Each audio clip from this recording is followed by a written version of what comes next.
Good morning students. हमने carboxylic अम्ल start किया। कार्बोक्सिलिक अम्ल में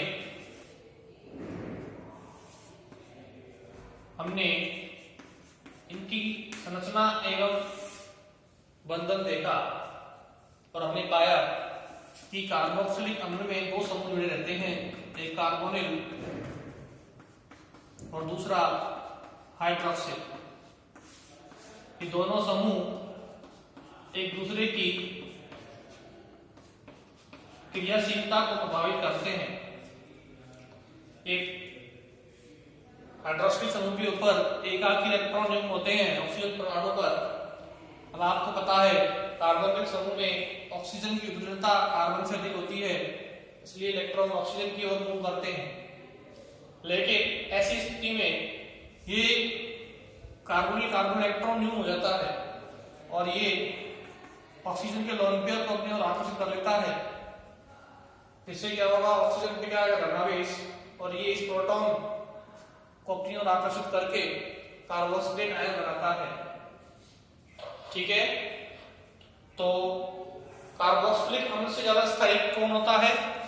ये कार्बोक्सिलेट आयन होता है। इसकी दो पाई जाती है मान संरचनाएं, एक तो ये और एक ये। ठीक है, तो कार्बोक्सिलेट आयन की दो पाई जाएंगी अनुनाद संरचनाएं, ये दोनों स्थायी होती हैं। कोई भी कार्बोक्सिलिक अम्ल को जब हम जल में विलय करेंगे तो ये तुरंत जल को अपना प्रोटॉन देकर कार्बोक्सिलिक अम्ल आयन में कार्बोक्सिलेट आयन में परिवर्तित हो जाएगा, जिसकी हमें दो स्थायी अनुनादी संरचनाएं मिलती हैं और ये अम्लीय व्यवहार दर्शाता है। अब देखिए बात आती है इसकी क्रियाशीलता की, तो आपको पता है कि नाभिक स्नेही यौगिक अभिक्रियाएं देते हैं कोई भी कार्बोनिल समूह। लेकिन कार्बोक्सिलिक अम्ल में क्या होता है, इस कार्बोनिल कार्बन पर इलेक्ट्रॉन घनत्व तो बहुत ही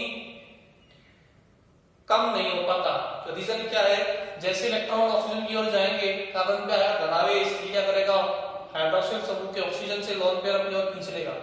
जिससे क्या होगा, इस कार्बोनिल कार्बन पर इलेक्ट्रॉन न्यूनता नहीं आएगी। जब तक कार्बोनिल कार्बन इलेक्ट्रॉन न्यून नहीं होगा तब तक ये क्रियाशीलता नहीं दिखाएगा नाभिक स्नेही यौगिकों अभिक्रिया के प्रति।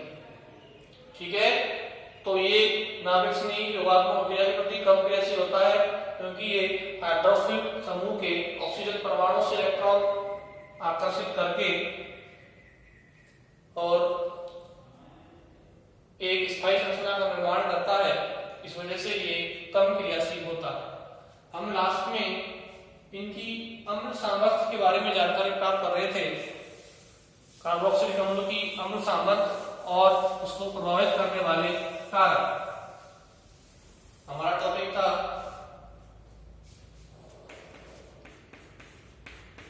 कार्बोक्सिलिक अम्लों की अम्लता एवं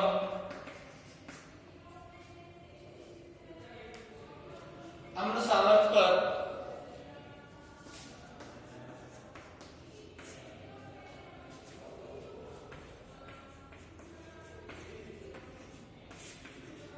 प्रतिस्थापियों का प्रभाव।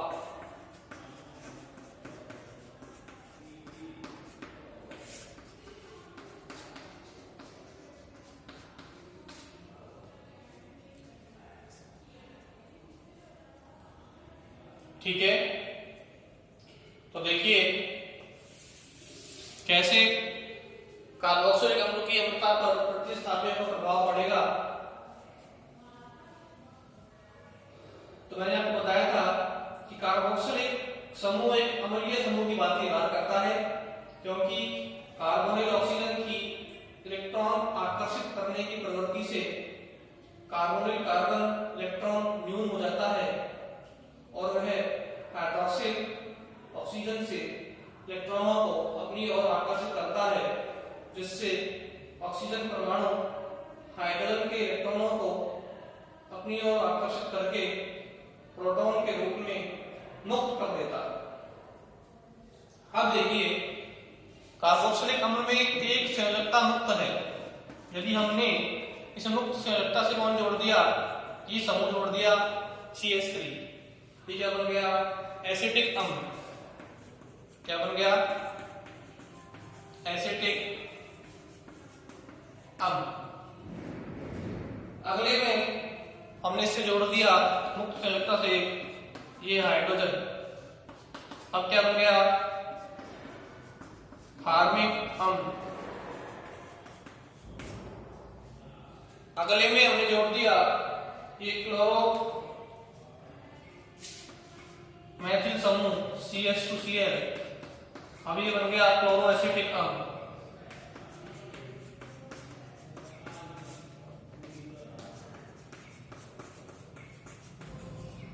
ठीक है, इस तरीके से हमने कार्बोक्सिलिक समूह की मुक्त संयोजकता से CH3, इधर H और इधर CH2Cl जोड़ दिए।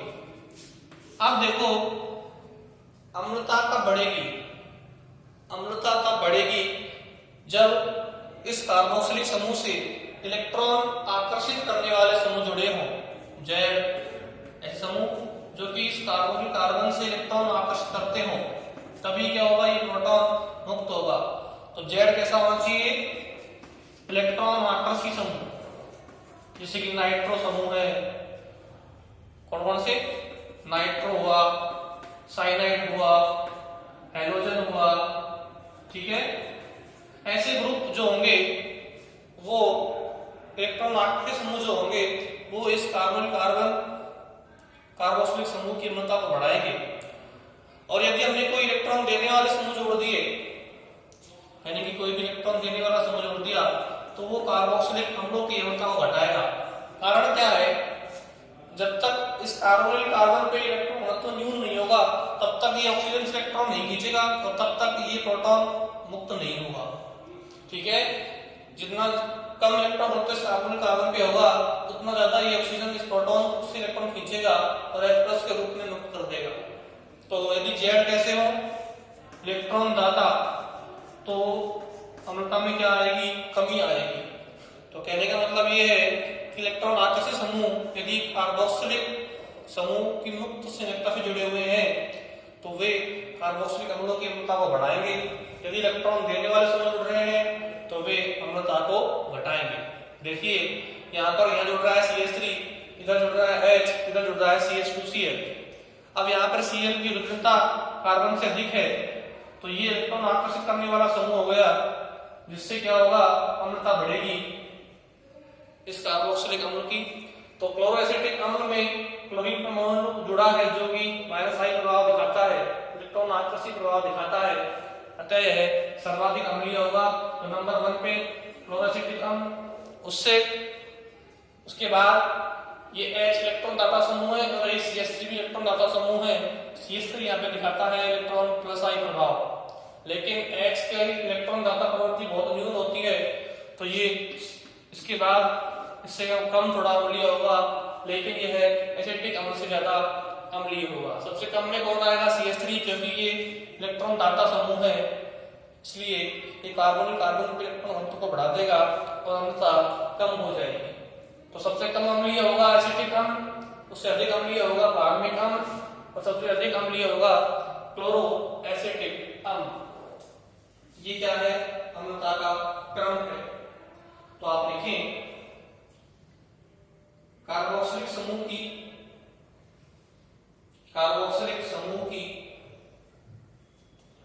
एक संयोजकता मुक्त है,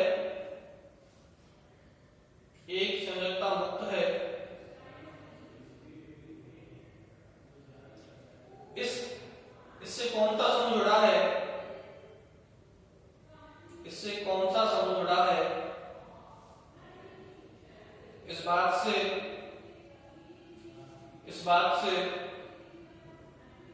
अम्ल की सामर्थ्य बहुत प्रभावित होती है। ठीक है, तो ये अम्लता क्रम क्या होगा, इससे अधिक अम्लीय ये और इससे अधिक अम्लीय ये। इसे नोट कीजिए आप अम्लता के क्रम को।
अब देखिए इस पे लिखिए तीनों अम्लों में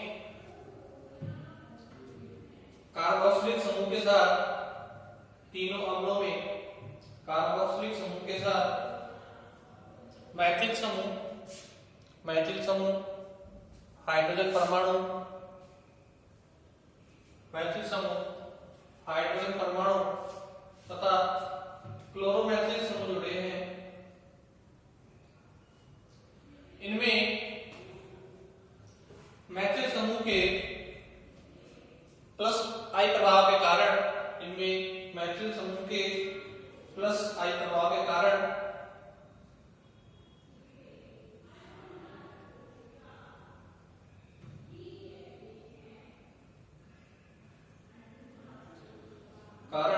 इलेक्ट्रॉन प्रतिकर्षित करने वाला समूह है, इलेक्ट्रॉन प्रतिकर्षित करने वाला समूह है, अर्थात यह कार्बोनिल कार्बन की इलेक्ट्रॉन न्यूनता को, अर्थात यह कार्बोनिल कार्बन की इलेक्ट्रॉन न्यूनता को कम कर देता है, कम कर देता है। इसलिए दुर्बल अम्ल होता है, इसलिए दुर्बल अम्ल होता है।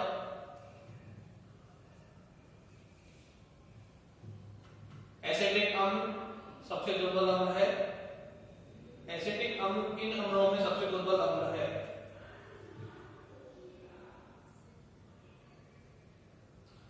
फार्मिक अम्ल में हाइड्रोजन परमाणु जुड़ा रहता है, फार्मिक अम्ल में हाइड्रोजन परमाणु जुड़ा रहता है,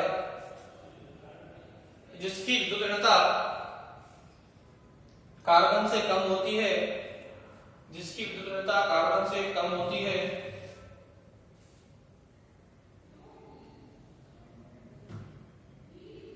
अतः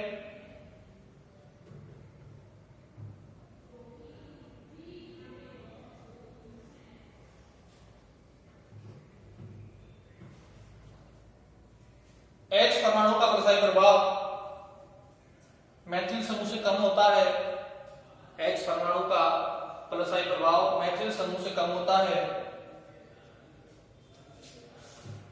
इसलिए फार्मिक अम्ल एसिटिक अम्ल से अधिक अम्लीय होता है। इस कारण फार्मिक अम्ल एसिटिक अम्ल से अधिक अम्लीय होता है।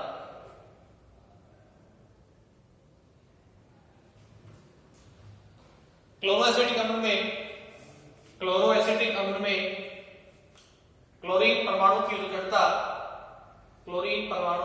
विद्युत ऋणता कार्बन से अधिक होती है, कार्बन से अधिक होती है, अतः यह कार्बोनिल कार्बन पर इलेक्ट्रॉन न्यूनता को और कम कर देता है। अतः यह कार्बोनिल कार्बन पर इलेक्ट्रॉन न्यूनता को और अधिक बढ़ा देता है, बढ़ाएगा क्योंकि इससे खींचेगा इलेक्ट्रॉन। ठीक है, इलेक्ट्रॉन न्यूनता को और अधिक बढ़ा देता है और अम्ल सामर्थ्य बढ़ जाती है, इसलिए क्लोरोएसिटिक अम्ल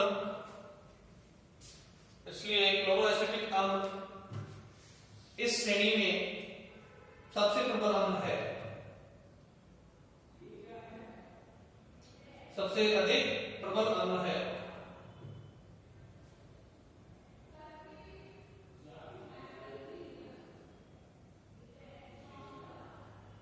लिखो, अब इसको लिखिए आप। यदि कार्बोक्सिलेट आयन से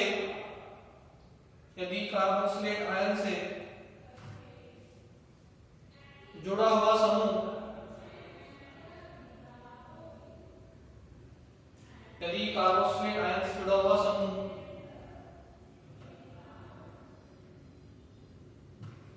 माइनस आई प्रभाव वाला है, तो वह उसके स्थायित्व को बढ़ा देगा,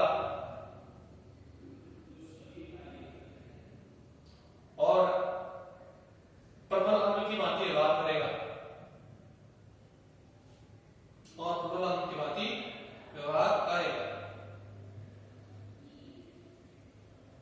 ठीक है। जबकि यदि कोई प्लस आई प्रभाव वाला समूह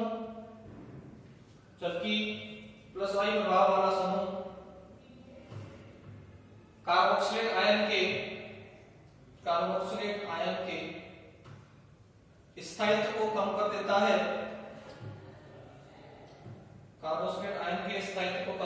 है, और दुर्बल अम्ल की भांति व्यवहार करता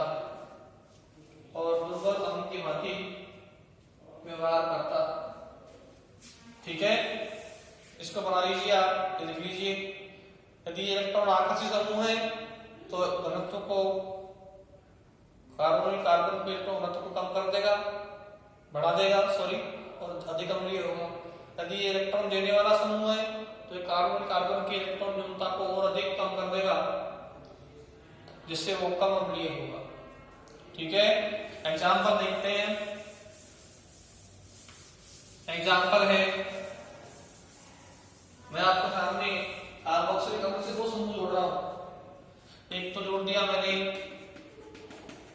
ये C2H5OH, एक जोड़ दिया मैंने फेनिल समूह बेंजोइक एसिड।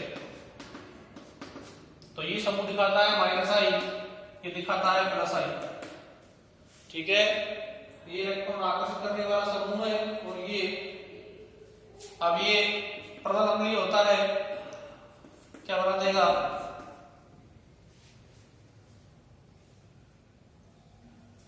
ये क्या है?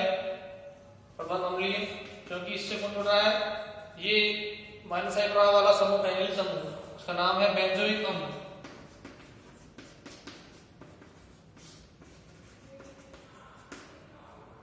ये बनाएगा C6H5 कार्बोक्सिलेट आयन, प्रबल अम्लीय होता है, तुरंत H+ डाल देगा, क्योंकि ये समूह कैसा है?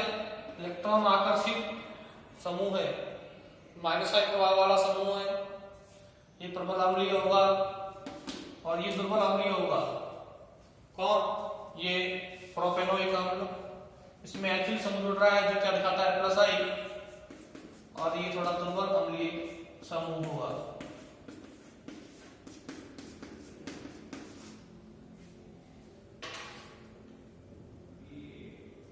ठीक है,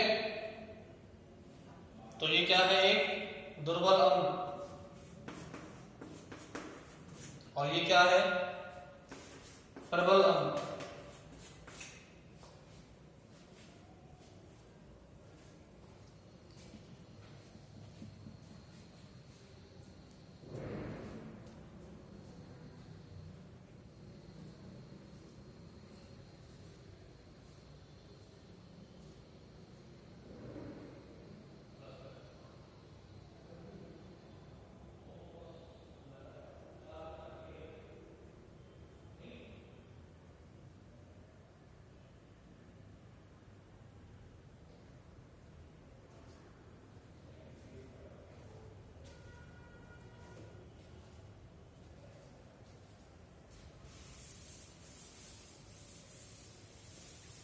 अब देखिए,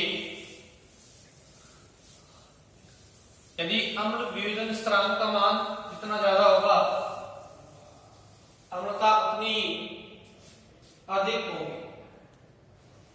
अब बात आती है कि ये अम्ल वियोजन स्थिरांक होता क्या है,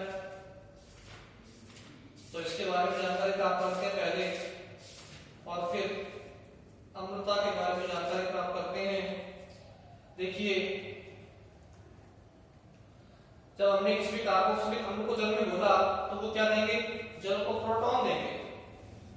ठीक है, तो देखो ये कार्बोक्सिलिक अम्ल है, ये इसमें जल को घोला तो ये क्या करेगा, अपना प्रोटॉन इस जल को दे देगा, क्योंकि ये अम्ल है।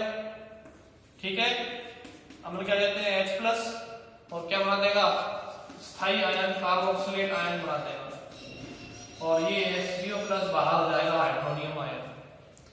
अब यहाँ पर ये साम स्थापित हो रहा है, तो हम क्या निकालते हैं, वियोजन स्थिरांक किसका, अम्ल का, अम्ल वियोजन स्थिरांक के, इसको हम क्या बोलते हैं, अम्ल वियोजन स्थिरांक।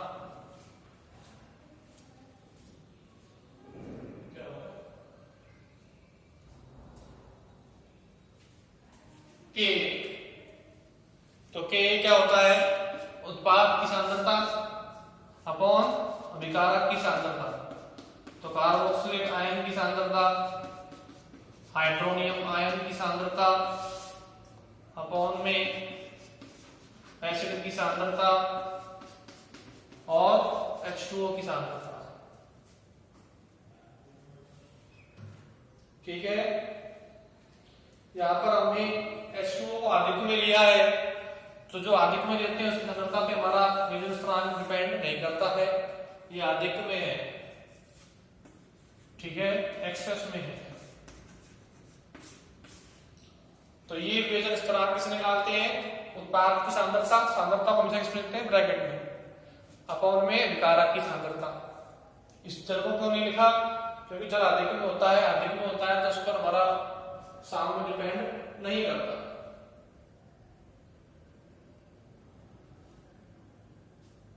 ठीक है, तो आप लिखें, कार्बोक्सिलिक अम्ल जल में प्रोटॉन देते हैं, H+ देते हैं, कार्बोक्सिलिक अम्ल जल में H+ देते हैं, अतः वे यौगिक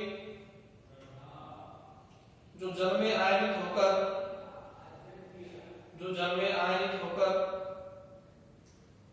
अधिक मात्रा में H+ आयन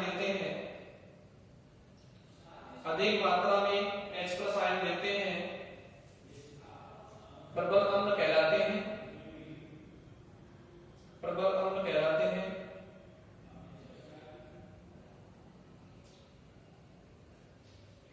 एवं दुर्बल अम्ल वे होते हैं, जिनके आयरन से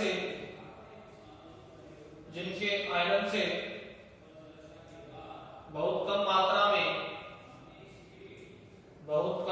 में H+ आयन प्राप्त होते हैं, बहुत कम मात्रा में H+ आयन प्राप्त होते हैं।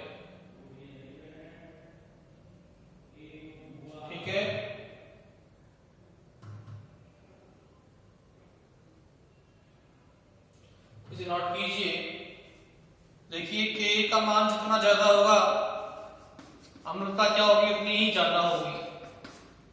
अगर Ka का मान घटेगा तो अम्लता में क्या होगी, कमी होगी।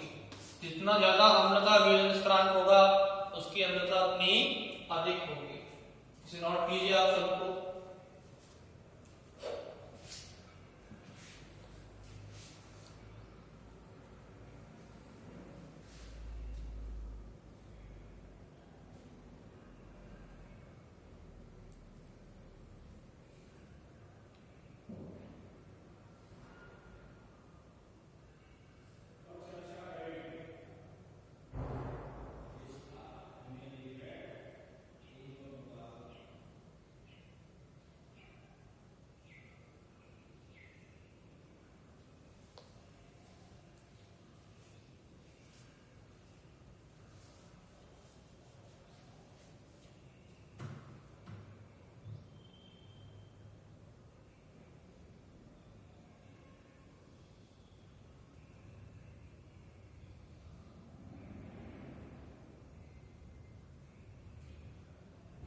अब आप लाइन लिखिए। किसी अम्ल का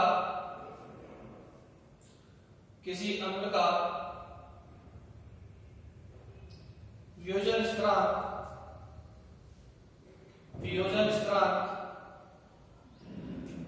Ka का मान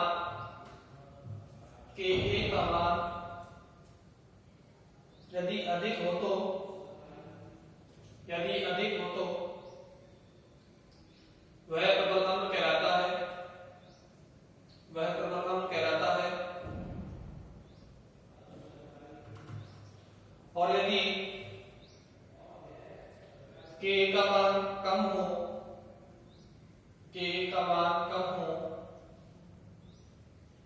तो वह दुर्बल अम्ल कहलाता है।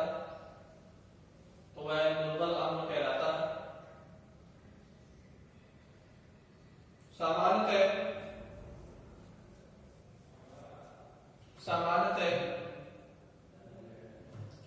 प्रबल एवं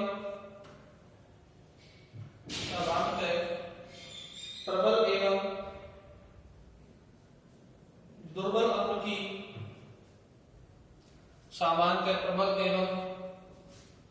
अम्ल की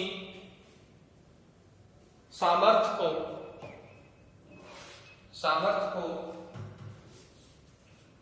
pKa के मान से pKa से प्रदर्शित करते हैं। किससे? pKa। अब ये pKa क्या होता है? pKa होता है -log K।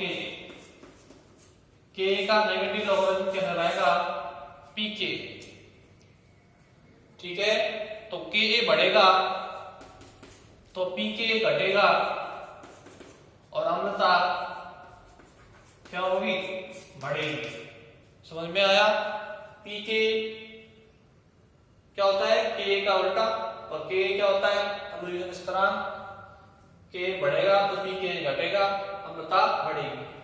और उल्टा है, Ka घटेगा तो pK बढ़ेगा और अम्लता क्या होगी? कम होगी। ठीक है, तो Ka और pK ये संबंध आपको पता लग गया। एक बढ़ेगा तो एक घटेगा, Ka बढ़ेगा तो pK घटेगा, अम्लता बढ़ेगी।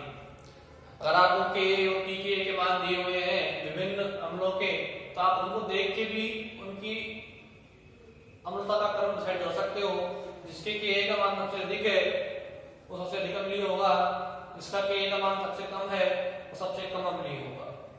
और यदि pK का मान दिया हुआ है तो जिसका pK का मान अधिक है वो कम अम्लीय, जिसका pK का मान कम है वो ज्यादा अम्लीय। नोट कीजिए इसे।